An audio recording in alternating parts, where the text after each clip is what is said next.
Hello student, ASPCM point में आपका हार्दिक स्वागत है। आज हम कराने वाले हैं क्लास 12th वालों का बहुत ही इम्पोर्टेंट क्वेश्चन जो बोर्ड परीक्षा में लगभग हर बार ही पूछा जाता है। वो है आपका राल्ट का नियम। तो राल्ट का नियम समझते हैं कि राल्ट का नियम है क्या। ठीक है, तो राल्ट के नियम के अनुसार किसी विलायक में अबाष्पशील मिलाने पर प्राप्त विलयन के वाष्प दाब का आपेक्षिक अवनमन। वाष्प दाब का आपेक्षिक अवनमन मतलब जो है वाष्प दाब में जो कमी होती है, यानी अवनमन का मतलब है कमी। ठीक है, आपेक्षिक अवनमन विलेय पदार्थ के मोल प्रभाज या मोल प्रभाज को हम मोल अंश भी कह देते हैं, उसके बराबर होता है। दोबारा समझते हैं, किसी विलायक में अबाष्पशील पदार्थ मिलाने पर प्राप्त विलयन के वाष्प दाब का आपेक्षिक अवनमन, यानी जो प्राप्त जो विलयन है। अब हम समझते हैं कि मान लिया जैसे एक हम ऐसे समझ लेते हैं कि भाई हमारे पास एक इस तरीके से एक बीकर है। ठीक है, अब इसमें जो है विलायक है। विलायक माने में जैसे कोई एक पानी है, जैसे मान लिया पानी है। अब इस पानी में यानी जिस विलायक में यदि हम अबाष्पशील पदार्थ यानी हम विलेय जो मिलाएं, जो भी इसमें विलेय मिलाया जाए वो अबाष्पशील होना चाहिए। कैसा?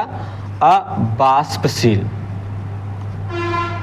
इसको मिलाने पर क्या है, अब आपको पता है विलेय तथा विलायक जो है मिलते हैं तो क्या बनाते हैं? विलयन बनाते हैं। क्या बनाते हैं? विलयन को बनाते हैं। तो विलयन क्या होता है? विलेय प्लस विलायक। ठीक है, तो वही क्या रखा है, किसी विलायक में अबाष्पशील पदार्थ मिलाने पर जो प्राप्त विलयन है आपका, उसका वाष्प दाब का आपेक्षिक अवनमन विलेय पदार्थ के मोल प्रभाज के बराबर होता है। ठीक है, तो इसको हम नोट कर लेते हैं, इसको लिखते हैं भाई, इसको रफ कर देते हैं। तो क्या रखा है कि विलायक में जो अबाष्पशील पदार्थ मिलाया है उससे प्राप्त जो विलयन के वाष्प दाब का आपेक्षिक अवनमन, तो लिखेंगे हम यहाँ पर विलयन के पदार्थ का आपेक्षिक अवनमन, आपेक्षिक अवनमन। ठीक है, अवनमन जो है वो बराबर होता है किसके? विलेय पदार्थ के मोल प्रभाज के। विलेय पदार्थ के मोल प्रभाज, या हम मोल अंश भी इसको कह सकते हैं। अब विलयन के पदार्थ का आपेक्षिक अवनमन क्या होता है? ठीक है, तो क्या होता है? P0 minus PS upon P0। और विलेय पदार्थ का जो मोल प्रभाज है वो क्या होता है? तो विलेय पदार्थ का जो मोल प्रभाज है वो होता है N upon N plus capital N। ठीक है, इतना हमको पता है। ठीक है, तो इतना लिख लेते हैं हम। ठीक है, यदि अब यहाँ पूछा जाए तनु अम्ल के लिए तब क्या होता है, तो तनु अम्ल के लिए लिखते हैं यहाँ पर हम तनु अम्ल के लिए।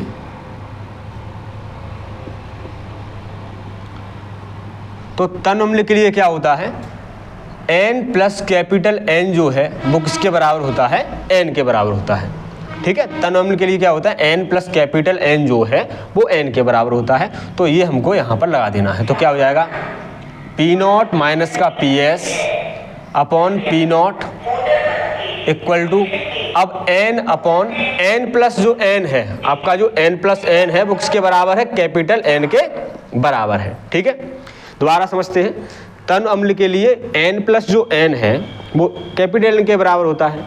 तो P0 माइनस PS जैसा वैसा, P0 जैसा वैसा, इक्वल जैसा वैसा, N जो है कैपिटल स्मॉल n है वो जैसा वैसा, N प्लस N जो है वहाँ हम कैपिटल N लगा देंगे। ठीक है, तो अब ये है क्या? ये है क्या वो हम समझते हैं। तो P0 क्या है? तो P0 क्या है? विलायक का जो है वो वाष्प दाब होता है। PS क्या है? वो आपका विलयन का वाष्प दाब होता है। ठीक है, और N जो है वो क्या है? विलेय के सम अणुओं की संख्या है, और कैपिटल N जो है वो विलायक के सम अणुओं की संख्या है। ठीक है, फिर हम समझते हैं जो N है आपका जो n है ना, ये आपका क्या होता है W/m, क्या होता है W/m। स्मॉल है तो स्मॉल, और अगर कैपिटल N है तो वो हो जाएगा W/m, कैपिटल तो कैपिटल में ही, ठीक है। चूंकि अब यहाँ हम लगाएंगे तो क्या हो जाएगा भाई, तो P0 minus PS/P0 equal to, इस n की जगह पर लगाएंगे W/m, और जो आपका कैपिटल N है उसकी जगह पे W/ हो जाएगा आपका ये m, ठीक है। इसका गुणा कर लेते हैं, पलट जाएगा तो क्या हो जाएगा P0 माइनस PS बटे P0 बराबर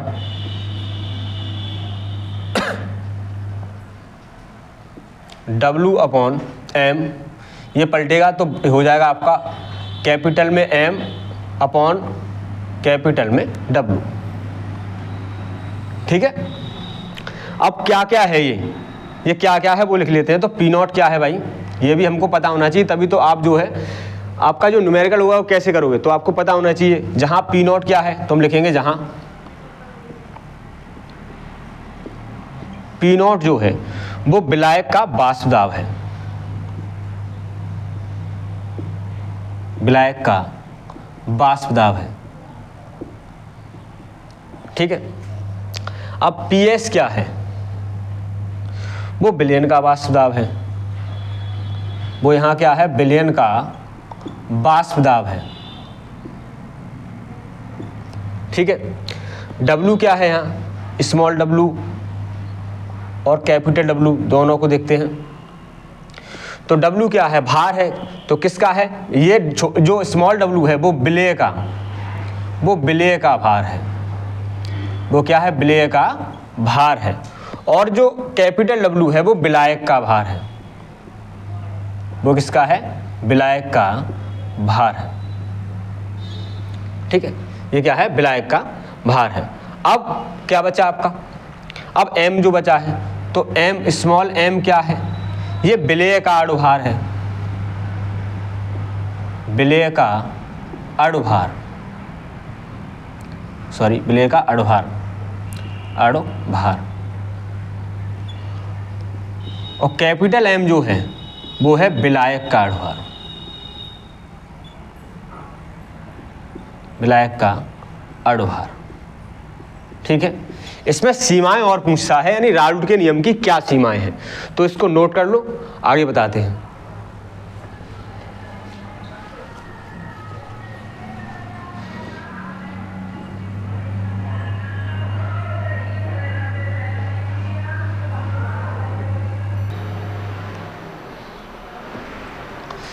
तो चलिए राल्ड के नियम की सीमाएं देखते हैं, यानी राल्ड का नियम जो है किस किस पर लागू होता है वो हम समझते हैं। तो राल्ड का नियम जो है वो तन विलयनों पर लागू होता है, तन विलयनों पर, सिर्फ किस पर, तन विलयनों पर, ठीक है, तन विलयनों पर। राल्ड का नियम जो है पहला कि ये राल्ड का नियम जो है तन विलयन जो है उस पर ही आपका लागू होता है, ठीक है।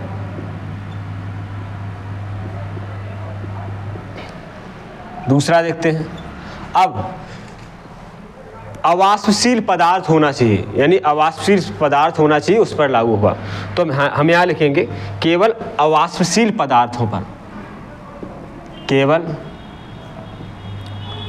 अवाष्पशील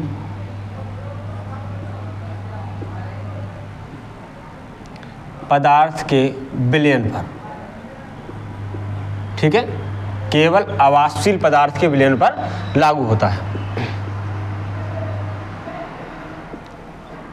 यानी ये इसकी सीमाएं हैं, ठीक है। और तीसरा जो पॉइंट है वो आपका क्या है कि वैद्युत अपघट्य जो है उन पर लागू नहीं होता है, क्योंकि वैद्युत अनअपघट्य पर ही ये लागू होता है। ये जो है किसी विलायक में अवाष्पशील वैद्युत अनअपघट्य पदार्थ मिलाने पर, ऐसे परिभाषा है। तो यहाँ ये जो है केवल वैद्युत अपघट्य